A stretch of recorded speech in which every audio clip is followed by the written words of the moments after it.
Salmo 119, do versículo 18 ao 20, diz o seguinte: Abre tu os meus olhos, para que veja as maravilhas da tua lei. Sou peregrino na terra, não escondas de mim os teus mandamentos. A minha alma está quebrantada de desejar os teus juízos em todo o tempo. E oremos. Amado Pai, obrigado pela tua palavra, obrigado pelo teu Espírito, que está hoje aqui em nosso meio, que Ele possa me dar poder para pregar com clareza, que nos dê ouvidos para ouvir. Nós pedimos isso em nome de Jesus. Amém. E vamos sentar esta noite. O Salmo 119 é o mais longo capítulo em toda a Bíblia. Todos os seus 176 versículos, cada um deles, trata da palavra de Deus. É usado estatuto, mandamento, palavra, enfim, mas cada versículo está falando sobre a palavra de Deus. Nós vemos aqui esses três, onde fala: abre os meus olhos para que eu veja as maravilhas da tua lei, falando sobre a palavra de Deus. Sou peregrino na terra, não escondas de mim os teus mandamentos, também se referindo à palavra de Deus.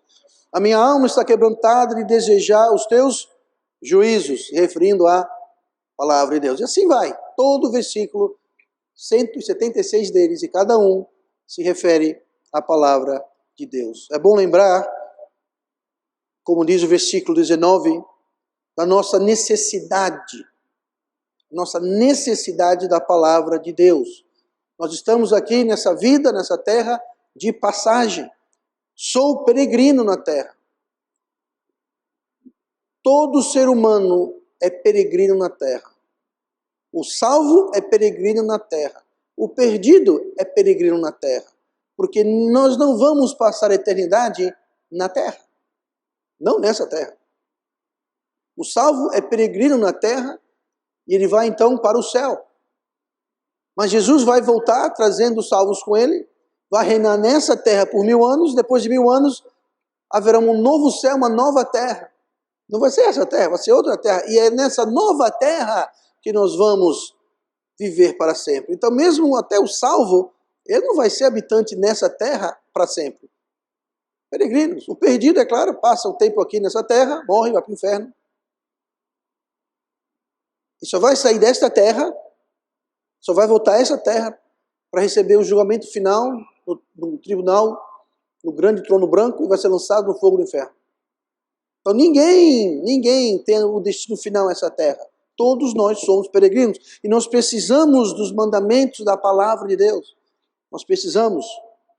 No versículo 20, mostra a fonte de todo o sofrimento humano. A minha alma está quebrantada de desejar os teus juízos. O que causa sofrimento na humanidade é a falta da palavra de Deus. É a falta de desejo da palavra de Deus. É sede da palavra de Deus. Quem tem sede da palavra de Deus sempre vai ser saciado. E quem é saciado com a palavra de Deus, e quem recebe a palavra de Deus, e quem cumpre, obedece e segue a palavra de Deus, vai ter uma vida abençoada. E o que causa sofrimento neste mundo, o que causa miséria neste mundo, é justamente a falta da palavra de Deus. É ignorar ou desconhecer os desígnios de Deus. Nessas duas coisas encontra-se a fonte de todo o sofrimento. O nosso desejo, nosso pedido hoje deve ser, como no versículo 18, abra-nos os olhos, Deus. E esse é o tema de hoje, abra-nos os olhos. Versículo 18, abre tu os meus olhos, para que veja as maravilhas da tua lei. Hoje eu quero ver 3 instâncias onde Deus abriu os olhos de certas pessoas. Vocês podem ir contando aí, 3, 2, 1, acabou a mensagem. Eu não garanto quando vai acabar a mensagem, mas são 3 pontos. Isso eu garanto. Vamos ver 3 exemplos de pessoas em situações, posições bem diferentes uma da outra. Eu quero começar vendo aqui um caso quando Deus abriu os olhos de alguém imaturo. Olhe comigo para 2 Reis, capítulo 6. Lá no Velho Testamento, 2 Reis, capítulo 6.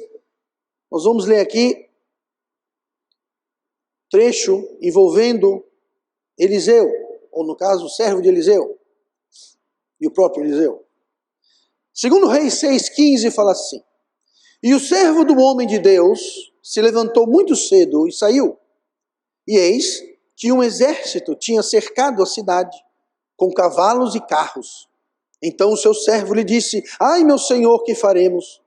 E ele disse: Não temais, porque mais são os que estão conosco do que os que estão com eles. E orou Eliseu e disse: Senhor, peço-te que abras os olhos para que veja. E o Senhor abriu os olhos do moço e viu. E eis que o monte estava cheio de cavalos e carros de fogo em redor de Eliseu. Aqui havia um rei que queria muito pegar Eliseu e acabar com ele. Ele mandou um exército, ele foi informado: Eliseu está ali, aqui está o lugar. Então ele mandou um grande exército que cercou aquela cidade com um exército de cavalos. Quando falar carro aqui, seriam aquelas carruagens, carros de guerra. Tinha armamento, as rodas tinham lâminas, enfim, era equipamento de guerra. Hoje seria tanques de guerra. Rodeou a cidade, um grande exército. E o servo do homem de Deus, o nome dele era Geazi,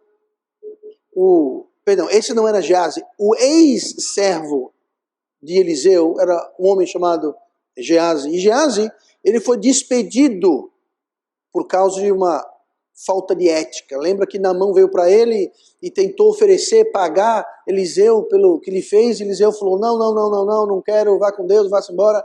E depois que Naamã foi embora, Geazi foi lá atrás e disse: olha, Eliseu mudou de ideia, ele quer receber o que você está oferecendo. Ele pegou um dinheiro, pegou umas roupas e tal e coisa, e Deus disse isso para Eliseu. Quando Geazi chegou em casa, cheio das coisas que recebeu de forma ilícita, Eliseu falou: porque você fez isso, não só você está despedido, você será leproso.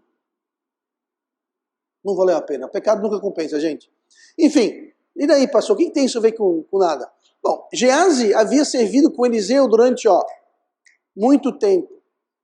Esse novo servo não era Geazi, você vê direitinho, era um novo servo, e esse novo servo, ele era, e nós vimos aqui que ele era anônimo, mas não sabemos o nome dele, mas ele nunca havia visto Deus operar. Ele era imaturo e inexperiente.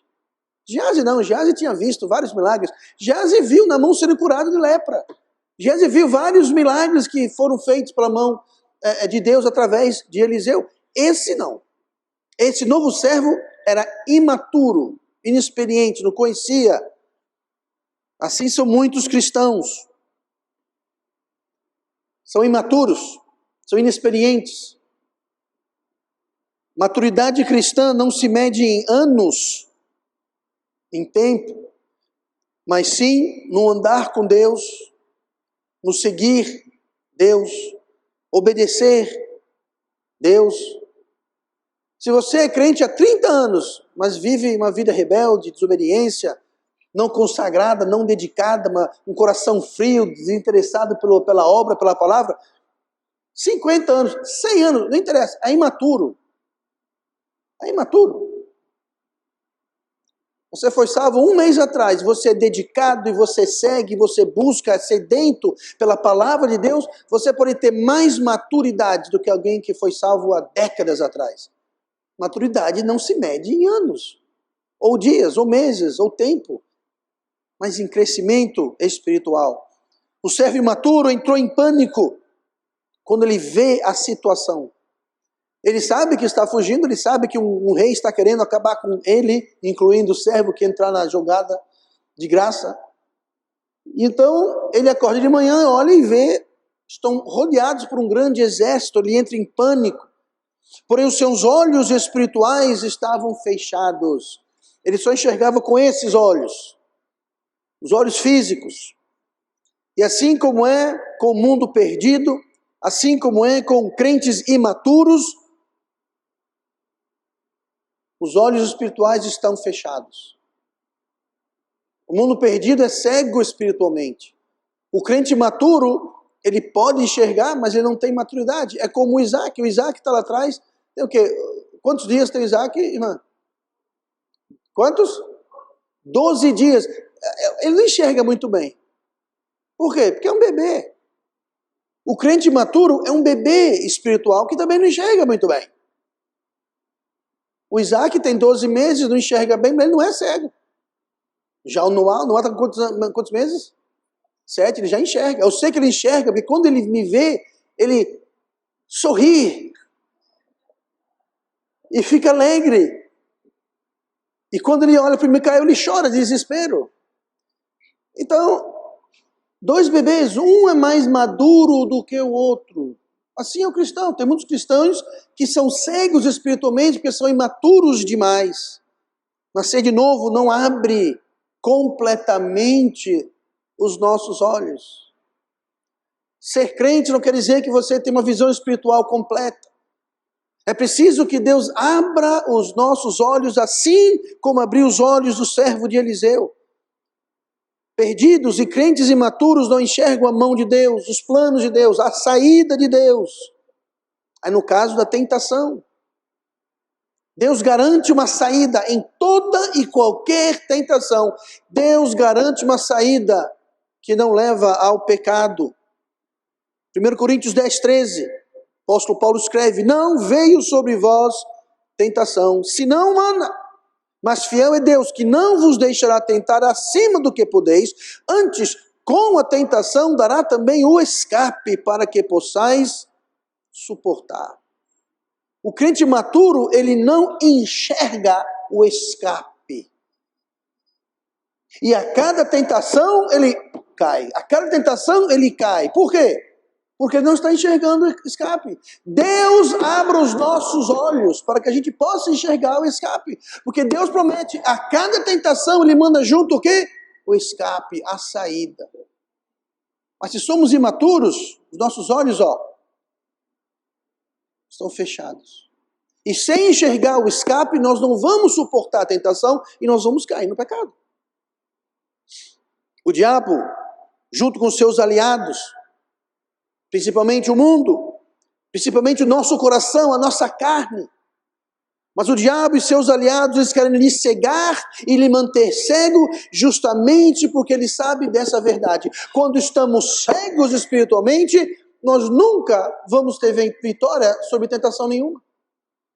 Porque nós nunca vamos enxergar o escape que Deus está dando, a saída que Deus está dando. E Deus promete, com a tentação que eu permiti, eu vou mandar junto o escape. E quem não enxerga o escape, cai na tentação, cai no pecado. Podemos ter isso, essa visão, se deixarmos Deus abrir os nossos olhos. Precisamos buscar a Deus e pedir a Deus e dizer: abra nossos olhos. Para que, como diz o versículo 18, abre tu os meus olhos para que eu veja as maravilhas da tua lei. Nunca se aproxime da palavra de Deus antes de pedir para Deus fazer isso. Peça: Deus, me ajude a entender, fale comigo, abre meus olhos. Olhe comigo para Atos 9. Vamos ver aqui sobre Saulo. Abra-nos os olhos. Deus abre o olho do imaturo. Inclusive, quem não tem o olho espiritual aberto é, por definição, imaturo. Então Deus, Ele quer abrir os olhos do imaturo e Ele quer abrir os olhos do perdido. O imaturo é alguém que é salvo, mas é imaturo. O perdido é alguém que é cego, espiritualmente cego. Atos 9, versículo 3. E indo no caminho, aconteceu que, chegando perto de Damasco, subitamente o cercou um resplendor de luz do céu. E caindo em terra, ouviu uma voz que lhe dizia: Saulo, Saulo, por que me persegues? E ele disse: quem é, Senhor? E disse o Senhor: eu sou Jesus, a quem tu persegues. Duro é para ti recalcitrar contra os aguilhões. E ele, tremendo e atônito, disse: Senhor, que queres que eu faça? E disse-lhe o Senhor: levanta-te e entra na cidade, e lá te será dito o que te convém fazer. E os homens que iam com ele, para com ele, pararam espantados, ouvindo a voz, mas não vendo ninguém. E saindo, levantou-se da terra, e abrindo os olhos, não via ninguém. E guiando-o pela mão, o conduziram a Damasco. Você veja que aqui não era que os olhos dele estavam fechados, ele não enxergava nada. Fisicamente, ele já era cego espiritualmente, mas fisicamente ele estava cego também. Aqui Paulo, na época ainda Saulo, era cego espiritualmente, perdido. Ele perseguia as igrejas, ele perseguia os crentes. Jesus falou: você me persegue, Paulo. Quem eu sou? Eu sou aquele que você persegue. Ele não reconheceu porque os seus olhos estavam cerrados, os seus olhos espirituais eram cegos, e mesmo quando Cristo apareceu numa luz brilhante na frente dele, falou com ele, ele falou: quem és? Quem és tu, Senhor? Eu sou Jesus, que você persegue. Pense em uma pessoa cega espiritualmente. Deus precisou cegá-lo fisicamente, para que ele pudesse enxergar espiritualmente. Saulo era um fariseu, um fanático religioso de Israel. Antes deste fanático religioso ser salvo, ele precisava enxergar a condição de perdido, reconhecer que era um cego espiritual. E assim com todos nós. Antes que alguém possa ser salvo, ele precisa reconhecer que ele é cego e perdido espiritualmente. Se alguém não enxerga que é cego, eu sei que é meio contraditório, mas quem não enxerga que é cego, não pode ser salvo. Não adianta você tentar levar alguém para Cristo que não enxerga, não reconhece a sua condição. E para Saulo, depois Paulo, ele precisou ser cego fisicamente. Porque Paulo, ele se achava salvo. Ele como fariseu, ele se achava salvo. Ele como judeu se achava salvo. Ele achava que estava fazendo um serviço para Deus. Mas ele precisou literalmente cair do cavalo. Nossa, o texto não fala que ele estava de cavalo. Fala que ele caiu. Ninguém caiu se não tem alguma coisa. Tudo indica que ele estava de cavalo. Ele caiu na terra, caiu. Ele literalmente caiu do proverbial cavalo. Ele precisou passar por isso. Achava que era salvo. Chegando em Damasco, já cego fisicamente, Deus mandou Ananias, Atos 9, versículo 17, do mesmo texto e contexto. Ananias não queria ir. Ananias falou: peraí, você quer que eu vá falar com Saulo? Falou: Senhor, esse Saulo, aqueles que dizem que anda prendendo e matando e perseguindo o povo, você quer que eu vá? Ananias era obediente. Ananias foi, versículo 17. Ananias foi e entrou na casa e, impondo-lhe as mãos, disse: irmão Saulo, o Senhor Jesus que te apareceu no caminho, por onde vinhas, me enviou para que tornes a ver e sejas cheio do Espírito Santo. Aqui, Ananias chamou Saulo de irmão.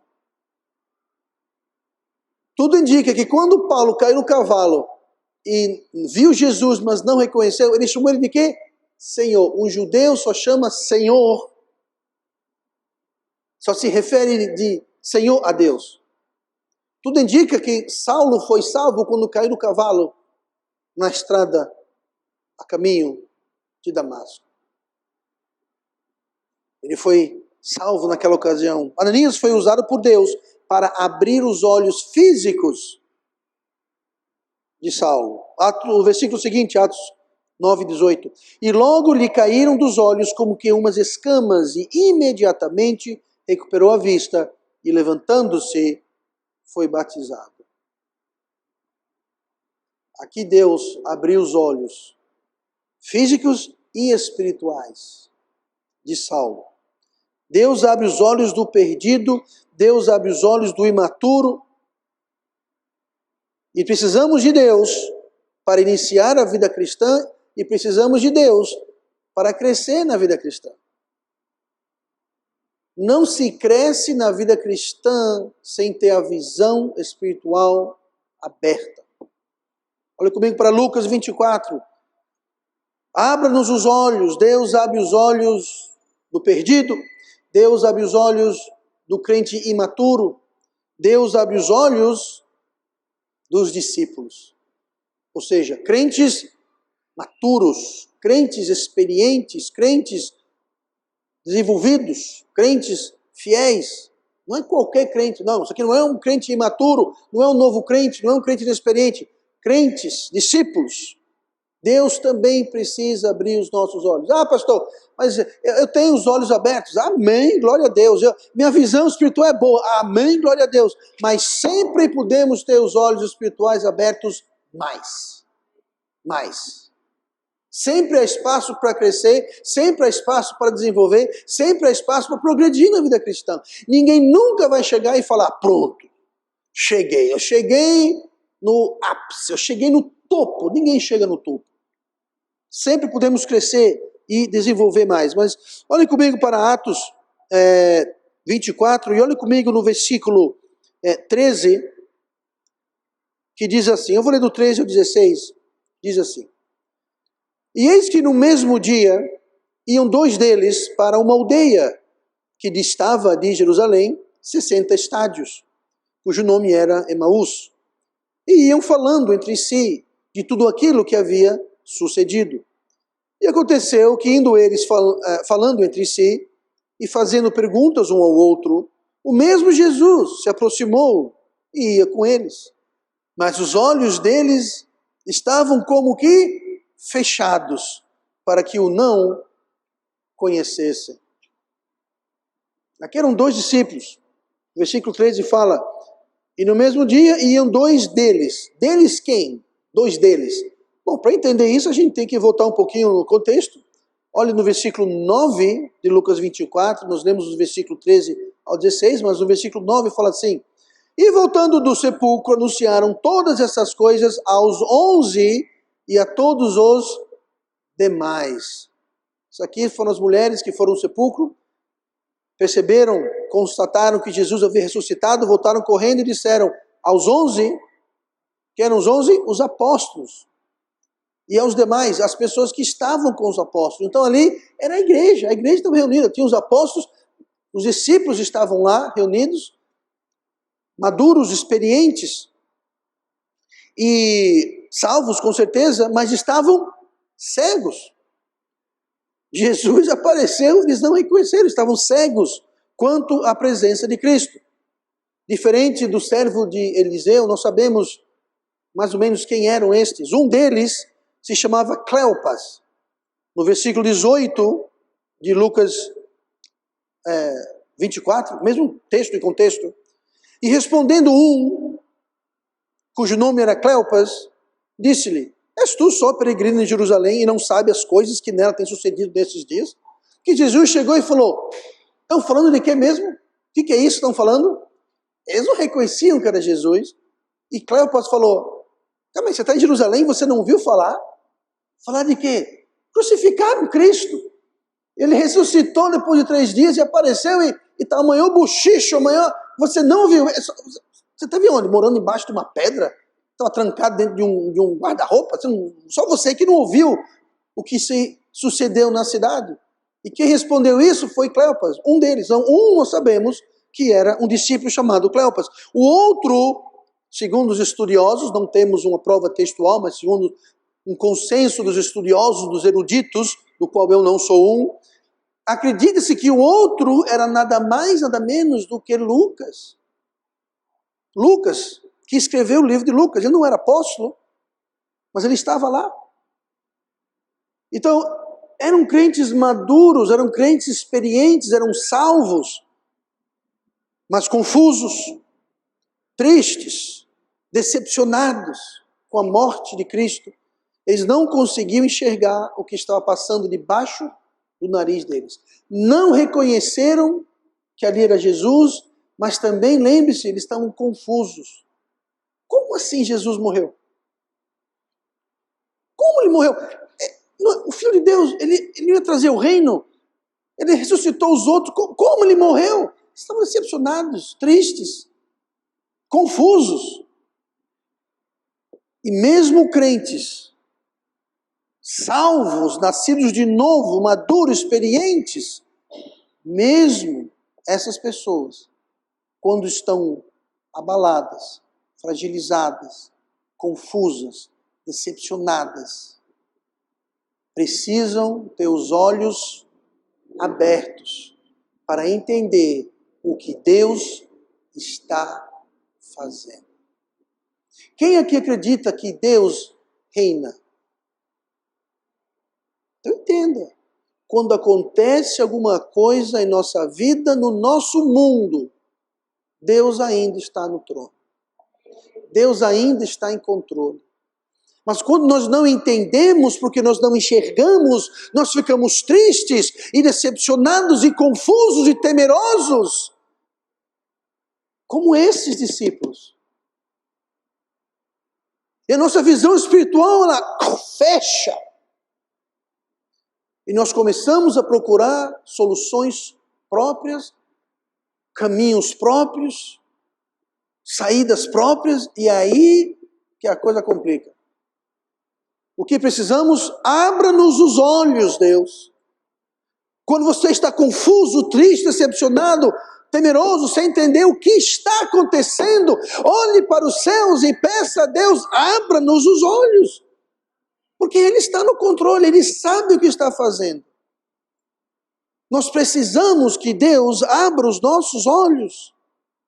Olha comigo em Lucas 24 ainda, no versículo 30. E aconteceu que, estando com eles à mesa, deixa eu dar um cenário aqui.